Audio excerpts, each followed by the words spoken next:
Great. Let me start off with a question you've all been, a number of you have been asking me this morning concerning Moncef Kartas. And we have been informed that earlier today, a Tunisian appeals court has reviewed the case against Mr. Kartas and has decided to release him. We're very encouraged by this development. We look forward to confirming his actual release from detention. We are presently seeking further information from the government, including with respect to the status of the legal proceedings against Mr. Kartas. Earlier today, the Secretary General spoke at the Second Africa Dialogue Series. He said the United Nations and the African Union are deepening their strategic partnership, including the recent unanimous adoption by the Security Council of a resolution on steps towards ending conflict in Africa. However, the Secretary General said that we face headwinds, pointing to the situation in places such as Libya, Sudan, South Sudan, and the Central African Republic. The Secretary General commended African countries for their long record of keeping their borders, doors, and hearts open to refugees and internally displaced people. These remarks have been shared with you. The Deputy Secretary General will address the Africa Lecture Series, Dialogue Series, this afternoon at 3 p.m. And this morning, the Secretary General also briefed member states on the progress creating a 21st century UN development system to support countries to achieve the 2030 agenda. The Secretary General said that, quote, since we pivoted to a new era for the UN development system on January 1st, the UN is well advanced on a transformative journey. He said that resident coordinator system has been reinvigorated. The Development Coordination Office is now up and running, and we are moving ahead in establishing a new generation of UN country teams, among other developments. The Secretary General also noted that there has been significant efforts to bring the system together to make it more efficient. He said our objective is clear. It is not to seek savings simply for its own sake. Our goal is to strengthen our response to the 2030 agenda. Every dollar saved is a dollar that can be reinvested in development activities. Tomorrow, the Deputy Secretary General will continue briefing member states on the Secretary General's report to the Economic and Social Council and her report on the newly established Development Coordination Office. Both reports are now on ECOSOC's website. And back in the Security Council, Ghassan Salameh, the special representative for Libya, told the Security Council that the country is on the verge of descending into a civil war which could lead to permanent divisions in Libya. The damage already done will take years to mend, he said, and that's only if the war ended now. He added that the conditions for migrants and refugees in Libya were already dire prior to the conflict. These conditions have now gone from bad to worse. Nearly 3,400 refugees and migrants are trapped in detention centers exposed to or in close proximity to the current fighting. The special representative noted that the security vacuum created the withdrawal of many of General Haftar's troops from the south, coupled with the focus of the Western forces on the defense of the capital, is already being exploited by Daesh and al-Qaeda. He requested that the Security Council members urge the silencing of the guns and that the warring parties engage with the UN mission to ensure full and comprehensive cessation of hostilities and a return to an inclusive UN-led political process. Mr. Salameh, we've been informed, does intend to speak to you and take some questions for you at the Security Council stakeout later. And just an update on the water issue we told you about yesterday. And I can tell you that today we welcome the resumption of water supply from Tripoli's main water distribution facility. The shutdown of the great man-made river project since May 19th had already contributed to decrease in water supply to Tripoli and other northwestern cities and threatened to completely cut off water supply to more than 2 million people. This resumption in distribution does not resolve the ongoing water shortages in Tripoli, which are a key concern, particularly as temperature rises into the summer months. Due to the ongoing clashes in and around Tripoli, maintenance staff at the water facilities were evacuated last month, and required maintenance work is not taking place, which has reduced the water supply by 37% since the start of this ongoing cycle of conflict. Water supply to other parts of Libya serviced by the facilities has been reduced by 25%. And the Special Envoy for Syria, Geir Peterson, is in Amman, Jordan today for consultations with the government. He concluded a meeting earlier today with Foreign Minister Ayman al-Safadi. He said he appreciated Jordan's support for the UN efforts to facilitate a political process based on Security Council Resolution 2254, and also its hospitality for Syrian refugees. Yesterday, Mr. Pedersen went to meet with Syrian refugees. He listened to their life stories, speaking with women, men, and children about their personal journey throughout this horrific conflict and their aspirations for a dignified future. He recognizes and appreciates the tremendous efforts made by the UN refugee agencies and the other parts of the UN system, as well, of course, by the Jordanian government and the Jordanian people for their continued support for Syrian refugees. Meanwhile, the UN remains deeply alarmed by ongoing reports of airstrikes, artillery shelling, and clashes in their de-escalation zones in northwest Syria. These clashes resulted in at least 105 deaths since the latest escalation of fighting in late April, as well as repeated attacks on civilian infrastructure, including displacement, schools, and health facilities. Since the 28th of April, a total of 23 attacks at the healthcare centers have been confirmed by the World Health Organization, including on 20 health facilities, some having been hit more than once. And the Emergency Relief Coordinator, Mark Lowcock, is speaking at the opening of the first ever international conference on ending sexual and gender-based violence in humanitarian crises, and that will take place on the 24th of May in Oslo, in Norway. The event is organized by the government of Norway, Iraq, Somalia, and the United Arab Emirates, as well as the UN Population Fund and the Office for the Coordination of Humanitarian Affairs and the International Committee for the Red Cross. The conference will bring together countries, NGOs, civil society organizations, and influential individuals such as 2018 Nobel Peace Prize laureate Denis Mukwege and survivors of sexual and gender-based violence. The conference seeks to mobilize stronger political commitment to prevent sexual and gender-based violence in humanitarian crises, as well as mobilize additional financial resources through UN-coordinated response plans. And in Geneva, the World Health Assembly got underway yesterday, will continue till next Tuesday. The Deputy Secretary General Amina Mohammed said in a video message that we still live in a world where mental health is taboo, and even when spoken of, too few of us have access to quality services or the necessary support. She noted that mental health illness costs the world about $2.5 trillion every year. During the Assembly, Queen Letizia of Spain will attend several meetings on issues relating to public health and environment, and Queen Mathilde of Belgium will also participate in meetings on mental health with a focus on young people and women. Tomorrow, Algeria and Argentina are expected to be fully certified malaria-free at an event on the sidelines of the World Health Assembly. And from Burkina Faso, our humanitarian colleagues tell us that recurrent armed conflict in the Sahel and Centre-Nord regions of the country have forced people to flee their homes.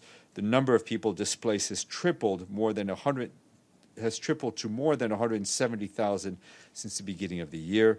Basic services such as healthcare and education have been severely affected by violence. More than 1,000 schools remain closed, depriving more than 146,000 children of education. In recent months, UN and our partners have scaled up aid operations and responses, with more than 100,000 people have been reached for assistance. However, only 35% of the $100 million needed to assist some 900,000 people have been received so far. A couple more notes, one from our human rights colleagues. One is that they've released a report today warning of the large number of attacks against human rights defenders in Guatemala. 39 killings and 884 attacks were recorded in 2017 and 2018. More information online. And from the UN Children's Fund, they say that in Ukraine that the number of attacks on schools in the eastern part of Ukraine have increased fourfold during the first 4 months of this year compared to the same period last year. Schools were attacked 12 times between January and April of this year, which UNICEF said is reminiscent of the violence that school children experienced in 2017 when there were 40 such attacks. And just to say that we are delighted to acknowledge the new member state that has paid its payments in full, and that is North Macedonia, paying its budget due to the 2019 budget, which takes us to, what did you say? That is pretty close, 98. Do you have a question or do you yield? All right, Ali will take your question. Thank you, Stéphane. You have to say it, don't just think it. Yeah. Mr. Bard, sorry. We've been witnessing intensifying of drone and ballistic missile attacks against Saudi Arabia by the Houthis, including targeting areas in the holiest Muslim place like Mecca. So I wonder whether the Secretary General and the United Nations has anything to say, especially in light of the rising tension in the region and that Iran has been accused by even UN reports, the likelihood of these missiles and drones are provided by Iran to the Houthis. So what do you have to say about that? Thank you. Overall, I think we have and will continue to express our concern at the escalating tensions in the region. We have asked for all parties to show restraint, both in terms of actions and rhetoric. We're very concerned about the reports of the drone attacks, notably on some of them have been and missile attacks, which have reportedly been targeting infrastructure, which civilian infrastructure, which is to be condemned. I think all of this shows the need to reinvigorate the support for the work that Martin Griffiths is doing and is trying to do to bring about a political solution. May I follow up? You may. Just, because there are those reports by the United Nations sanctions committees. They speak clearly about the likelihood of that those elements, I'm talking about the drones and the ballistic missiles, are provided by Iran to the Houthis. Are there any contacts between the United Nations through the Secretary General or other UN officials talking to the Iranians regarding these concerns? On that, I have nothing more to say than what I said yesterday on contacts. Yes, sir. Follow up on Ali's question. Why don't we have statements from the SG on such attacks on the holy site of Mecca, which was intercepted over Ta'if, at this holy month of the year, which is the Hajj, where Muslims go for pilgrim to Mecca? I cannot help but compare it to a rocket from Gaza into Israel, and statements are made same day or next day. Why don't we have a statement from the Secretary General condemning the Houthis' actions in targeting the holiest of sites? I mean, I think maybe I should have been clear, but I think I've just said that these reports are very concerning, that the targeting of civilian infrastructure, including holy sites, is to be condemned. James. I have two questions on two separate subjects. Let's pick up on a related subject to the one we've just been talking about. The Secretary General, I believe, along with the President of the Security Council, has received a letter from the ambassador from Iran and putting forward, he says, a proposal to try and diffuse the current tension. He's suggesting using a resolution from more than 30 years ago, Security Council Resolution 598, which he says the Secretary General could operationalise. What do you make of that proposal? Does the Secretary General believe that's a feasible idea? Is it one he will investigate? And my second question is on Libya. We've heard the very clear assessment of the Secretary General's Special Representative now. What does the Secretary General think the Security Council need to do now?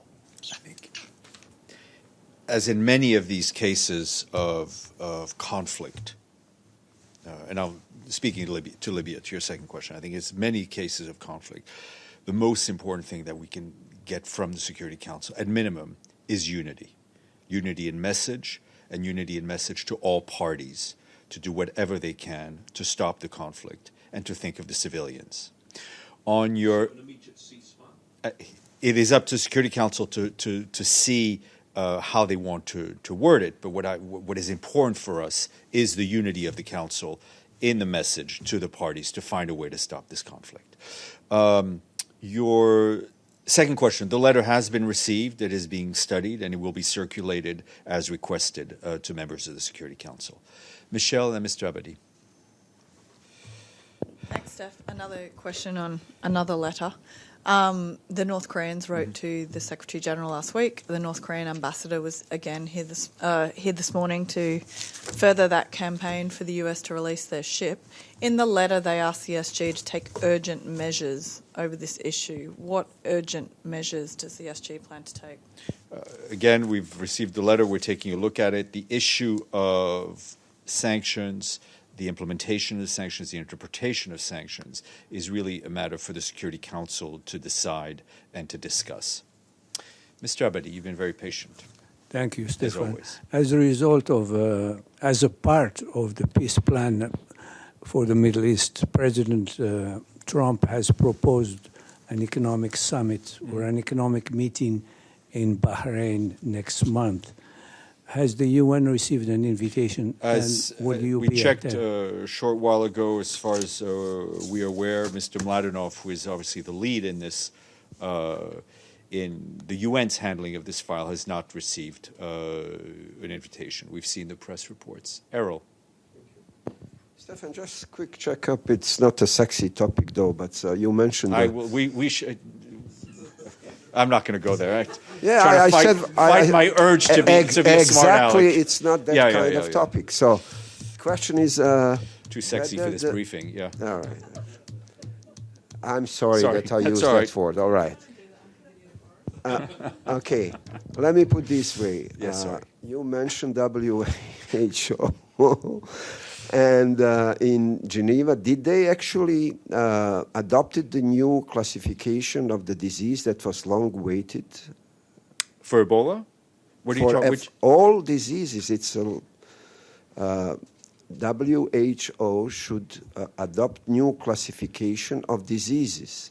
I'm not. Listen, I'm not aware. We can check, or we can give you the context for WHO. But the assembly is ongoing, so I'm not aware of any major decisions that were already taken.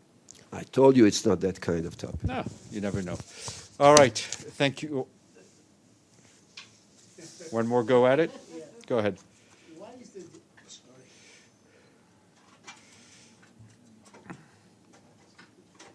Why is the delay?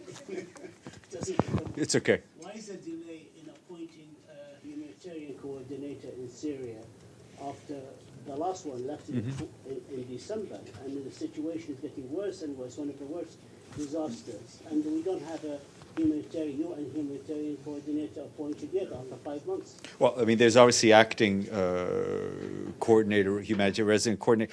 The discussions are still going on. That being said, it is not stopping the work of the UN's humanitarian team on the ground. Thank you.